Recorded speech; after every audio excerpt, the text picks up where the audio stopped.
اعوذ باللہ من الشیطان الرجیم بسم اللہ الرحمن الرحیم انما ذلكم الشیطان يخوف أولياءه فلا تخافوهم وخافون إن كنتم مؤمنين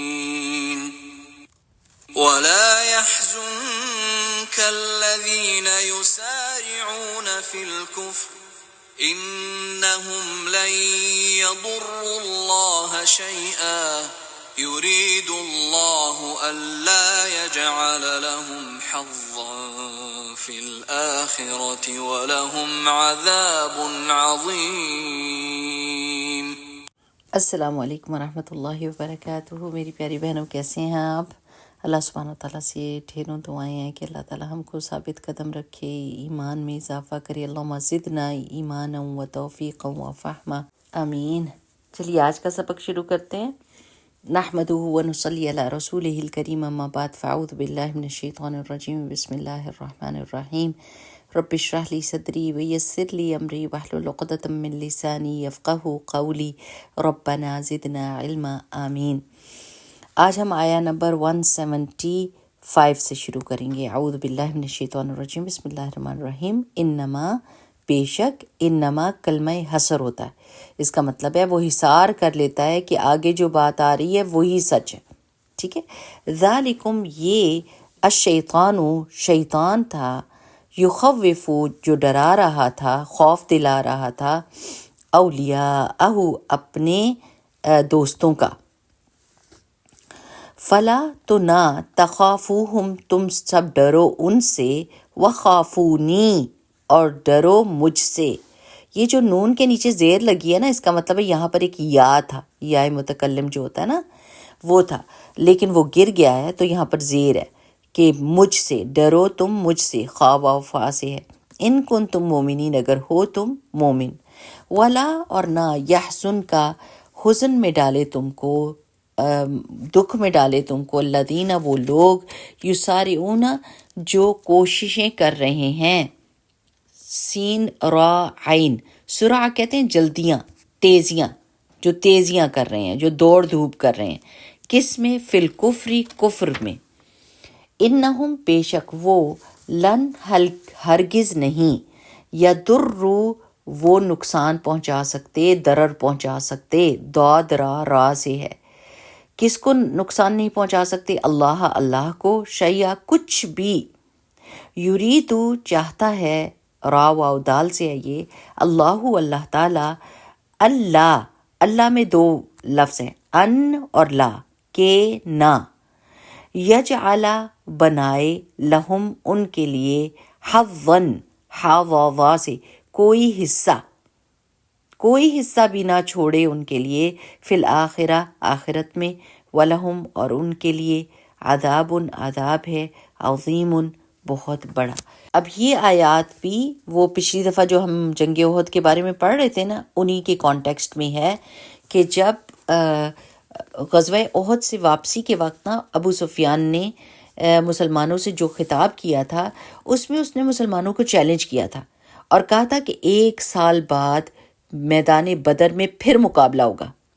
اس چیلنج کو رسول اللہ صلی اللہ علیہ وسلم نے قبول کیا تھا، لیکن جب وعدے کا وقت آیا نا قریب، تو ابو سفیان ہمت ہار بیٹھا۔ اس نے کہا کہ قحط پڑا ہوا ہے مکہ میں، اور اس نے اپنی ندامت کو چھپانے کے لیے اور الزام دوسروں کے سر پر تھوپنے کے لیے نعیم بن مسعود کو مدینہ میں بھیج دیا اور یہ کہا کہ جا کے خبر مشہور کر دو کہ قریش نے بہت زبردست تیاری کی ہوئی ہے، بہت زبردست لشکر تیار کیا ہوا ہے، اس لیے سب کو ڈرنا چاہیے۔ تو اس وقت افواہ تو پھیل گئی، لیکن اس کا اثر بالکل اپوزٹ ہوا۔ بجائے اس کے کہ مسلمان ڈر جاتے، مسلمان اور زیادہ ایمان میں تیز ہو گئے، اور رسول اللہ صلی اللہ علیہ وسلم نے 1500 صحابہ کو ساتھ لے کر میدان بدر کی طرف روانہ ہونے کا اعلان کر دیا۔ اب ایک بات میں آپ کو بتانا چاہتی ہوں، پچھلی دفعہ میں نے آپ سے کہا تھا نا کہ نیکسٹ ڈے مسلمان نکلے تھے جنگ احد کے نیکسٹ ڈے، جی بالکل وہ واقعہ ہوا تھا، لیکن وہ جو قافلے کا ملنا تھا نا، تجارتی قافلے کا، وہ یہ 1 سال کے بعد کا واقعہ ہے، وہ میں نے مکس اپ کر دیا تھا اس کے ساتھ، لیکن ابھی میں آپ کو بتا رہی ہوں۔ تو 1 سال کے بعد جو ابو سفیان نے وعدہ کیا تھا کہ بدر میں ملیں گے، رسول اللہ صلی اللہ علیہ وسلم نے اس چیلنج کو قبول کرتے ہوئے پورے وعدے کے وقت پر 1500 صحابہ کو لیا اور اس جگہ پر جا موجود ہوئے۔ ابو سفیان کو جب یہ صورتحال پتہ چلی تو اس کو چار اور ناچار نکلنا ہی پڑا، چنانچہ وہ 2000 بندے لے کر مکہ سے روانہ ہوا، لیکن 2 دن کی مسافت کے بعد ہی وہ اپنے ساتھیوں سے کہنے لگا اس سال لڑنا مناسب نہیں معلوم ہوتا، چلو آئندہ سال آئیں گے۔ اس کے ساتھی پہلے سے یہ چاہتے تھے کیونکہ کوئی جانے کے لیے تیار ہی نہیں تھا، چنانچہ وہ واپس مکہ چلے گئے، اور اس کی اور بھی کئی وجوہ تھیں۔ مثلاً احد کے میدان میں جب یہ لوگ آئے تھے تو یہ بہت زیادہ تھے، لیکن اب ان کی تعداد بہت کم ہو چکی تھی اور مسلمان ان سے دگنے تھے، اور اب ان کی ہمت بہت کم تھی اور مسلمانوں کی ایمانی جرت اور بہت زیادہ بڑھ چکی تھی، جس سے ان کے اوپر روب تھا۔ اور پھر یہ کہ یہ اپنے ساتھ نا بہت سارا ستو لے کر آئے تھے رسد کے طور پہ کہ ہم کھائیں گے، لیکن جب واپس جا رہے تھے ایک تو وہ ستو گرتا رہا اور دوسرا یہ چھوڑ کر بھی بھاگ گئے کہ بوجھ اتارنا ہی ہوتا ہے نا، اس لیے اس کو غزوہ سویق کہتے ہیں، سویق جو ہے وہ ستو کو کہتے ہیں۔ تو رسول اللہ صلی اللہ علیہ وسلم ابو سفیان کے انتظار میں 8 روز تک بدر کے مقام پر ٹھہرے رہے۔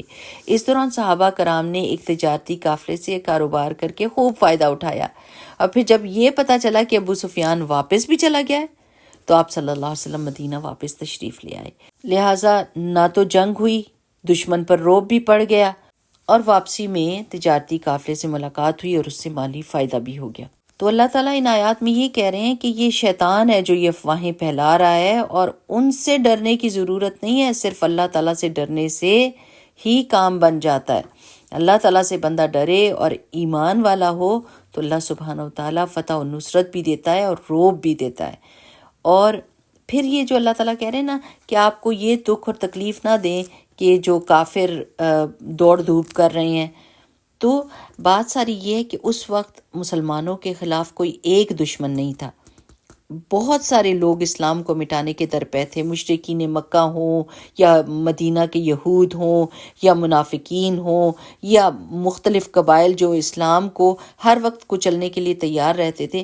تو اللہ سبحانہ وتعالیٰ رسول اللہ صلی اللہ علیہ وسلم کے دل کو تسلی دے رہے ہیں کہ یہ لوگ تو اپنی عاقبت خراب کر رہے ہیں، آپ کو فکر کرنے کی اور غم کرنے کی کوئی ضرورت نہیں ہے، آپ اپنی کوشش کرتے رہیے اور ان لوگوں پر غم نہ کیجیے، کیونکہ جب حزن آ جاتا ہے نا، حزن انسان کے ارادوں کو کمزور بنا دیتا ہے، تو ان کی کوششوں پر غم کھانے کی بجائے اپنے دین کو پھیلانے کی کوششوں میں اپنی جان لگانی ہے، یہ اللہ سبحانہ و تعالیٰ کہہ رہے ہیں۔ اور اللہ تعالیٰ کو کون نقصان پہنچا سکتا ہے؟ یہ لوگ اپنی کوششوں سے اللہ تعالیٰ کو تو نقصان نہیں پہنچا سکتے، بس صرف اپنی ہی عاقبت خراب کر رہے ہیں۔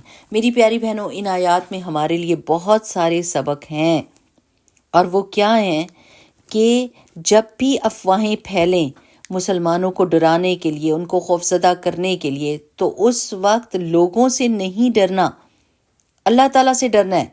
اللہ سبحانہ وتعالیٰ کے ہاتھ میں سب کچھ ہے۔ وَمَكَرُوا وَمَكَرَ اللَّهُ وَاللَّهُ خَيْرُ الْمَاكِرِينَ، اور وہ چالیں چلتے ہیں، اللہ تعالیٰ بھی ان کے چالوں کے بدلے میں چال چل دیتا ہے۔ تو اس وقت بھی دیکھیں نا، اس وقت زمانے میں کیا ہو رہا ہے، فلسطین میں کیا ہو رہا ہے، یمن میں کیا ہو رہا ہے، مسلمانوں کے ساتھ ہر مغربی ممالک میں کیا کیا جا رہا ہے، لیکن یہ اس لیے ہے کہ ایمانی قوت ہماری کمزور ہے، ہم لوگوں سے ڈرنا شروع کر دیا ہے۔ اللہ تعالیٰ سے ڈر کر اللہ تعالیٰ کے احکام ماننے کی ضرورت ہے۔ ہم لوگ مورگیجز کے اوپر گھر لے لیتے ہیں، اللہ تعالیٰ کی نافرمانی کرتے ہیں بڑی بڑی، اور پھر ہمارا روب جب لوگوں کے دلوں سے چلا جاتا ہے تو پھر ہم سوال کرتے ہیں کہ مسلمانوں کے ساتھ یہ تکلیفیں کیوں جڑی ہوئی ہیں، مسلمانوں کا روب کدھر ہے، ایمان کا روب کدھر ہے، اسلام کا روب کدھر ہے؟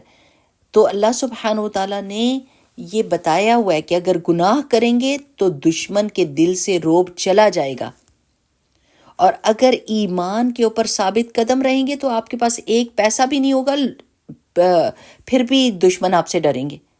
آپ کو پتہ ہے نا، حضرت عمر رضی اللہ تعالیٰ عنہ کا جب دور تھا تو رومن بادشاہوں کا جو ایلچی تھا وہ آیا اور اس نے کہا کہ میں نے تمہارے بادشاہ سے ملنا ہے. مدینہ میں وہ آیا اور وہ ساتھ ساتھ ادھر ادھر دیکھے کہ محل کدھر ہے، قلعہ کدھر ہے بادشاہ کا.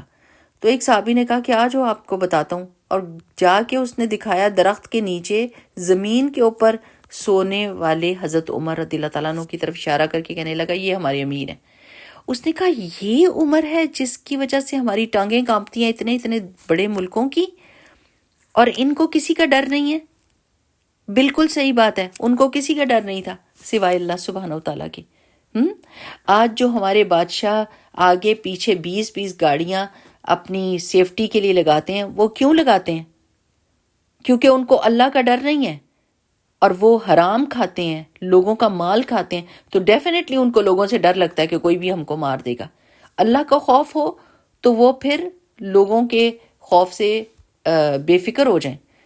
لیکن چونکہ حرام کام کرتے ہیں، حرام مال کھاتے ہیں، لوگوں کے ساتھ زیادتی کرتے ہیں اور پھر لوگوں سے ہی ڈرتے ہیں، تو پھر ان کو وہ خوف ان کے زندگی کے اوپر طاری ہو جاتا ہے.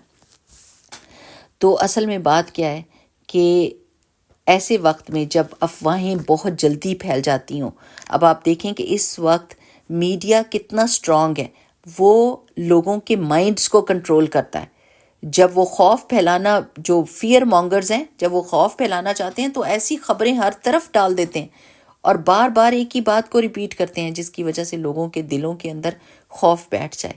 تو اس وقت میں لوگوں کو اور میڈیا کو چھوڑ کر اللہ تعالیٰ کے ساتھ اپنے تعلق کو مضبوط کرنا چاہیے.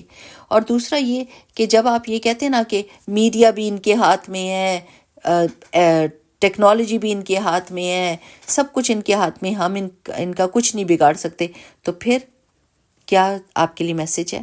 ایک تو یہ کہ کوشش کریں نا کہ ٹیکنالوجی آپ کو بھی آئے. اپنے بچوں کو یہ سکھائیں کہ مسلمانوں کو ٹیکنالوجی میں ترقی کرنی چاہیے، علم کے میدان میں ترقی کرنی چاہیے، اور اس کے ساتھ ساتھ یہ بھی یاد رکھیں وَلَا يَحْزُنْكَ الَّذِينَ يُسَارِعُونَ فِي الْكُفْرِ.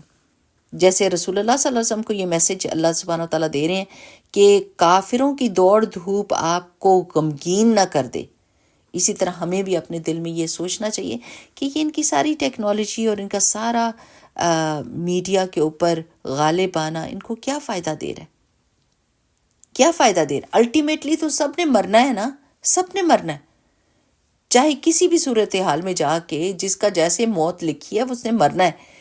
اصل سوال تو آخرت کا ہے کہ آخرت میں کون اونچا اور کون نیچا ہوگا. دنیا تو فنا ہونے والی چیز ہے. تو اللہ سبحانہ و تعالیٰ ان کو جو ڈھیل دے رہا ہے اس میں بھی حکمت ہے، اور ہمارے لیے بہت سارا سبق بھی ہے، اور ہمارے لیے یہ ایک تنبیہ بھی ہے کہ لوگوں سے نہیں ڈرنا. جب لوگوں سے ڈرنا شروع کر دیتے ہیں تو پھر اللہ تعالیٰ لوگوں کے حوالے کر دیتا ہے، اور جب اللہ تعالیٰ سے ڈرتے ہیں تو پھر اللہ سبحانہ تعالیٰ حفاظت کرتا ہے. ٹھیک، بارک اللہ فیکم، سبحانک اللہم و بحمدک، نشہد ان لا الہ الا انت، نستغفرک و نتوب الیک. السلام علیکم ورحمۃ اللہ وبرکاتہ.